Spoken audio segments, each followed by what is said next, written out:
We have waited so long, but our support for the Tactical Tri-3 decks has arrived. Did you guys smash the living crap out of that subscribe button so you guys don't miss out on more awesome content? So starting off here is Voro, the Forger of the Dawn. And I'm not going to lie to you, this card is absolutely beautiful. It is a little mini Cyber Twin, Cyber End-esque looking card, but you know what? That's fine. So this is going to be a light level 7 machine monster with 0 attack, 2800 defense. Oh boy. And it is 2 light machine monsters to make this, huh? So this is technically a super poly target if you really want to get into that. But this acting as a generic card is pretty cool. So you can only use the first and second effects of this card's name once per turn. So if this card is Fusion Summon, you can activate this effect during the standby phase of the next turn. Add 1 card from your graveyard to your hand with an effect that Fusion summons. That's interesting, so it does pull back a resource. When your opponent activates a spell, trap card, or effect, you can banish 1 light machine monster you control or 2 light machine monsters from your graveyard to negate that activation. Wait, hold on. So when your opponent activates a spell, trap card, or effect, you can banish 1 face-up light machine monster, so this can banish literally anything on your field, or 2 light machine monsters from your graveyard to negate that activation. It does not destroy the card, which, in the typical sense of things, is a little bit annoying, but I think that this card is actually pretty cute. You have to remember, being 2 light machine monsters does, you know, meet some good criteria. Yeah, it's not a Chimera attack, but when you have a generic card like this that, yeah, pull something back out of your graveyard that gives you the ability to fusion summon. Also, that effect is specifically not restricted. It just pulls back a card that has an effect fusion. So you can pull back a super polymerization with this. Like, the card does not have to have fusion, and it is not restrictive of being a quick play or anything else. That resource can be anything, and it's a walking, talking negate. I think Cyber Dragon got one of the clearest winners out of this. And yeah, it stinks that it doesn't have Cyber Dragon or, you know, Cyber End or any of that cool stuff in the name, but I think that this is, they chose to go the more generic route for this support, which I think honestly is not the worst thing in the world. So cool stuff here. Next up here is Decrypt The Chance for Victory with Lil Magi Mage. Now, this one I have a little bit hard of a time accepting as support for our Evil Twin theme out here. I feel like this was more like, I guess, a push for like maybe sprite stuff, but you know, they're really loving what they can do out here for this. So this is a level 2 Darksiders effect monster with 0 attack, by the way. They really loved giving this support just some weak stats out here. And, of course, the 1200 defense. And you can only use the first effect of this card's name once per turn. So during the main phase, if this card is in your hand, we contribute a Cyverse monster or a Link monster to special summon this card. Now, I don't know how I feel about that.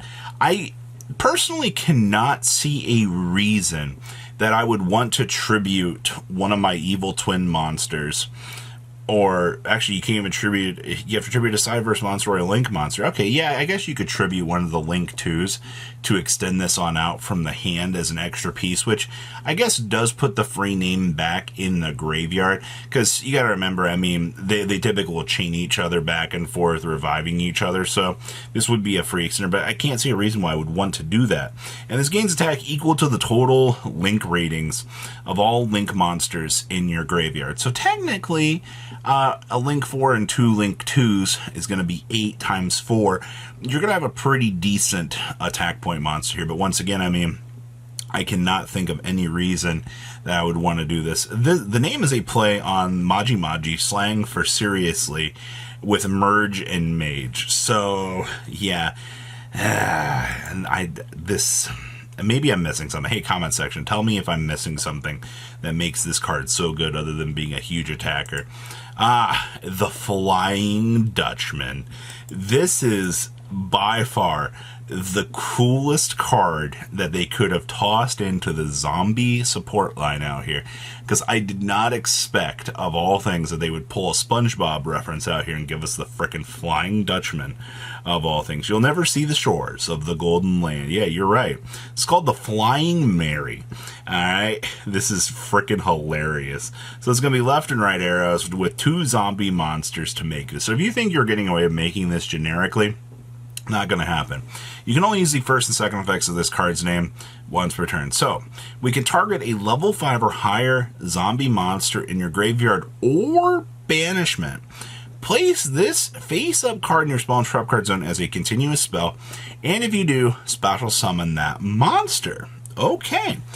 If this card is a continuous spell, you could target 1 level 5 or higher zombie monster you control. Destroy 1 monster your opponent controls with equal or lower attack. Alright, so the first thing I gotta talk about here is actually really cool that you basically get the chance to, if your Golden Lord has been answered by one of those pesky little bestial monsters out here, you can pull his ass back. And then, to top things off, you're going to get the ability to destroy, something, and then poof, easy stuff. And that's going to be a continuous thing every single time, by the way. My only complaint about this is it does take up a spell and trap card slot, which is a little bit rough, because you want to keep those floodgates up and running, and you need to keep up stuff. But generically, having one of these for a free revive and then pops, so you can keep getting that huge amount of damage in, is good. And this, of course, this card is a reference to both the Flying Dutchman, a legendary ghost ship, and the Mary Celestial, a ship whose crew mysteriously went missing. Its kanji is literally the wandering ghost ship. Now, we also got this. I don't know why they tossed this in here in the generic support line, but you know what? This is called the Final Bringer's Bellow. And if you don't remember who the Final Bringer is, this is Voro literally letting out an atomic beam. So you can only activate 1 card with this card's name per turn. Target 1 monster you control and 1 card on your opponent's field and destroy them. And this card is a reference to Voro, the Final Bringer of the End of Times. I don't know why they printed this card in the way that it is, but hey, you know what? I'll take it. Any support is fine, I guess. So overall, we had some clear winners here. I think the Forger of the Dawn and the Ghost Ship are by far clear winners. Kind of stinks that the Evil Twin support is a little bit rough in my opinion, but you know what? I'm just happy that we got the Tactical Try 3 deck support. This means that they could do this stuff in the future. Think about that. So please, leave a comment down below, tell me what you guys think. I'll see your beautiful faces back here later today, guys. Patrons, thank you.